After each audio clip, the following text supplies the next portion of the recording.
He pecado es la sexta oración de las 21 oraciones más efectivas de la Biblia. La oración de David. Su historia se encuentra en 2 de Samuel, versículo 12, capítulo 13 y siguientes.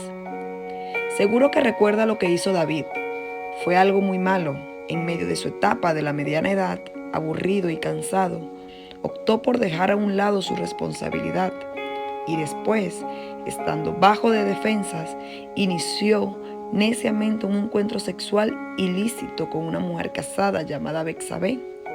Cuando ella quedó embarazada de él, David intentó desesperadamente ocultar su pecado bajo una manta de engaños y fracasó, porque irónicamente el esposo de Betsabé, Urías, mostró el carácter y el comportamiento que David no tuvo.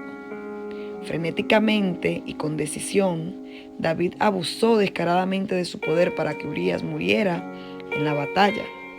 Después se casó con Betsabé, suponiendo que nadie se enteraría, pero David lo sabía y Dios siempre lo sabe. Sepa que la culpa sigue al pecado como un buitre es atraído a la carne podrida. La culpa persiguió a David porque había pecado. Su historial ahora llevaba las manchas nefastas del adulterio, el engaño, el mal uso de la autoridad y el asesinato. Si alguien lo sabía bien, era el propio David. David sabía que Dios no tolera tal comportamiento. Lea cuidadosamente estas palabras de puño y letra de David en Salmos, versículo 5, capítulo 4. Tú no eres un Dios que se complazca en lo malo. A tu lado no tiene cabida los malvados. Más adelante en Salmo versículo 7, capítulo 11, dice: Dios es un juez justo, un Dios que en todo tiempo manifiesta su enojo. Más adelante, el mismo David escribió en Salmos versículo 11, capítulo 5 al 7, el Señor examina a justos y a malvados y aborrece a los que aman la violencia. Hará llover sobre los malvados ardientes brasas y candente azufre. Un viento abrasador será su suerte. Justo es el Señor y ama la justicia, por eso los íntegros contemplarán su rostro. Y más adelante en Salmo, versículo 15, capítulo 1 y 3, concatenado con el versículo 37, capítulo 13 y 28. ¿Quién, Señor, puede habitar en tu santuario? ¿Quién puede vivir en tu santo monte? Solo el de conducta intachable, que practica la justicia y de corazón dice la verdad, que no calumnia con la lengua, que no le hace mal a su prójimo, ni le acarrea desgracia a su vecino. Pero el Señor se ríe de los malvados, pues sabe que les llegará su hora, pero acabará con la descendencia de los malvados. Anteriormente, David incluso había hecho alarde de su intachable manera de vivir en más de una ocasión. Qué huecas e inolvidables le debieron de haber sonado estas palabras en medio de su culpa. Señor, oye mi justo ruego, escucha mi clamor, presta oído a mi oración, pues no sale de labios engañosos. Sé tú mi defensor, pues tus ojos ven lo que es justo. Tú escudriñas mi corazón, tú examinas por las noches. Ponme pues a prueba, que no hallarás en mí maldad alguna. No pasarán por mis labios palabras como las de otra gente, pues yo cumplo con tu palabra. Del camino de la violencia he apartado mis pasos, mis pies están firmes en tus sendas. Eso lo puede encontrar en Salmos, versículo 17, del 1 al 5.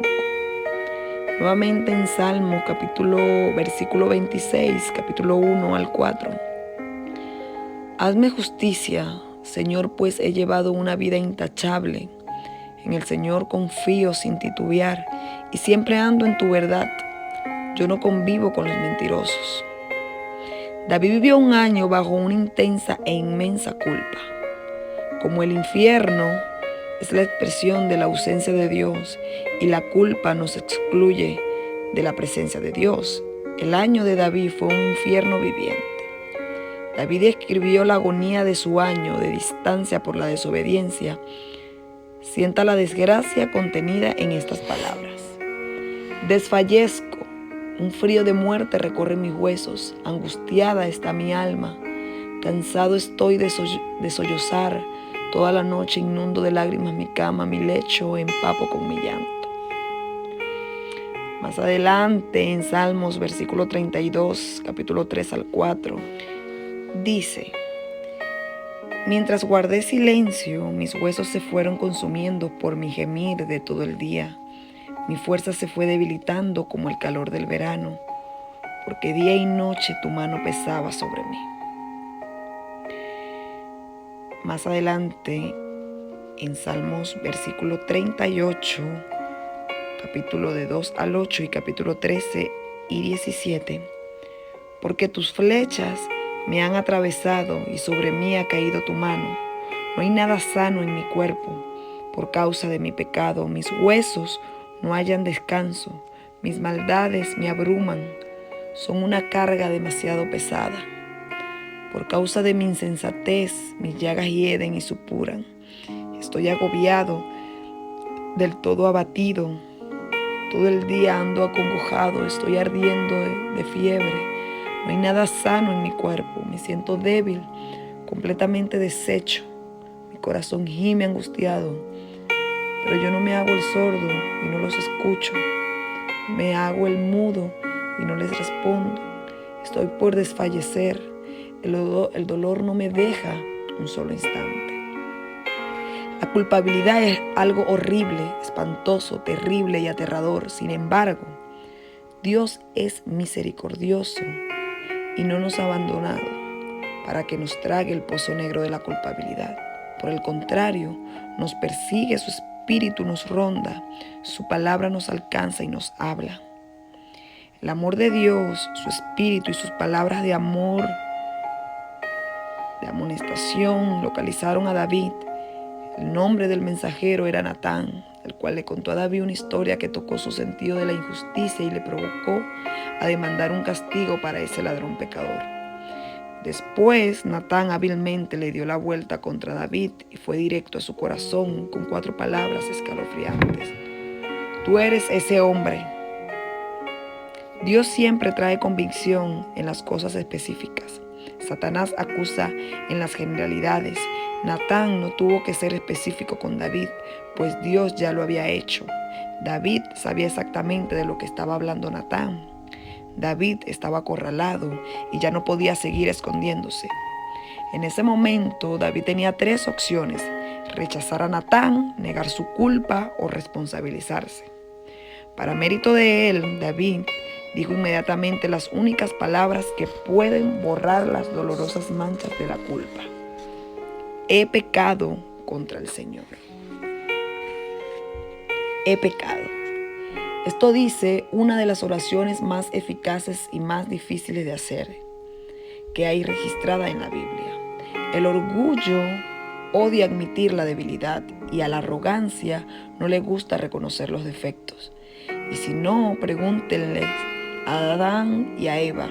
En vez de responsabilizarse de su pecado, Adán culpó a Dios y Eva culpó a la serpiente, pero Dios sabía la verdad. He descubierto que cuando Dios nos convence de pecado, lo más fácil es decir sí. El silencio, las excusas, la racionalización y desviar el asunto no funcionan, ya que el perdón viene a través de la confesión. Después de que David admitiera su pecado, la gracia y la misericordia se derramaron a su favor e inmediatamente Natán dijo las mejores palabras que un alma culpable puede oír. Y dijo: el Señor ha perdonado ya tu pecado. Qué dulces, gloriosas y poderosas resultaron estas palabras a los oídos de David y a los nuestros. El Señor ya ha perdonado tu culpa. Qué palabras tan liberadoras y llenas de vida. Nuestro Dios es el Dios que perdona el pecado y borra la culpa. Lea despacio estas promesas y dé gracias a Dios por su increíble misericordia. Isaías versículo 1 capítulo 18. Vengan, Pongamos las cosas en claro, dice el Señor. ¿Son sus pecados como escarlata? Quedarán blancos como la nieve. Son rojos como la púrpura, quedarán como la lana. Isaías, versículo 43, capítulo 25. Yo soy el que por amor a mí mismo borra tus transgresiones y no se acuerda más de tus pecados. Isaías, versículo 55, capítulo 7. Que abandone el malvado su camino y el perverso sus pensamientos, que se vuelva al Señor, a nuestro Dios, que es generoso para perdonar, y de Él recibirá misericordia. Primera de Juan, versículo 1, capítulo 9. Si confesamos nuestros pecados, Dios, que es fiel y justo, nos los perdonará y nos limpiará de toda maldad. En Miqueas, versículo 7, capítulo 18 y 19, dice: ¿Qué Dios hay como tú que perdone la maldad y pase por alto el delito del remanente de su pueblo? No siempre estarás airado, porque tu mayor placer es amar. Vuelve a compadecerte de nosotros, pon tu pie sobre nuestras maldades y arroja al fondo del mar todos nuestros pecados. Y por último, en Salmos, versículo 103, capítulo 11 y 12, dice: Tan grande es su amor por los que le temen, como alto es el cielo sobre la tierra. Tan lejos de nosotros echó nuestras transgresiones, como lejos del oriente está el occidente. En el instituto, yo tenía una amiga que era lenta para aceptar la verdad, el amor y la misericordia de Dios. Decía que su fe tenía obstáculos intelectuales, pero lo más importante era el hecho de que tenía un incidente de inmortalidad en su pasado del que se sentía culpable y avergonzada. Dudaba de que Dios la aceptara totalmente. Finalmente, el testimonio de otros creyentes espiritualmente avivados y la tenaz persecución del amor de Dios la alcanzaron. Ella se ablandó y corrió a la casa del Padre, donde le encontró con sus brazos bien abiertos y lleno de misericordia. Me sentí muy bien al saberme perdonada, me dijo al día siguiente. Fue como si fuera una niña pequeña con un vestido recién limpio bailando en medio de un refrescante chaparrón de primavera. Su rostro irrumpió en una magnífica sonrisa mientras dijo con entusiasmo: nunca me había sentido tan increíblemente limpia. David sabía exactamente lo que quería decir esta chica, así que no es de extrañar que escribiera estas palabras en Salmo versículo 32, capítulo 1 y 2 y 5. Dichoso aquel a quien se le perdonan sus transgresiones, a quien se le borran sus pecados. Dichoso aquel a quien el Señor no toma en cuenta su maldad y en cuyo espíritu no hay engaño. Pero te confesé mi pecado y no te oculté mi maldad. Me dije: voy a confesar mis transgresiones al Señor, y tú perdonaste mi maldad y pecado. Después de su confesión y perdón, fue desatada la elocuencia que Dios le había dado a David. Lea las urgentes palabras de su oración. Ten compasión de mí, oh Dios, conforme a tu gran amor, conforme a tu inmensa bondad. Borra mis transgresiones, lávame de toda mi maldad y límpiame de mi pecado. Purifícame con hisopo y quedaré limpio. Lávame y quedaré más blanco que la nieve. Anúnciame gozo y alegría. Infunde gozo en estos huesos que han quebrantado. Aparta tu rostro de mis pecados y borra toda mi maldad. Crea en mí, oh Dios, un corazón limpio y renueva la firmeza de mi espíritu.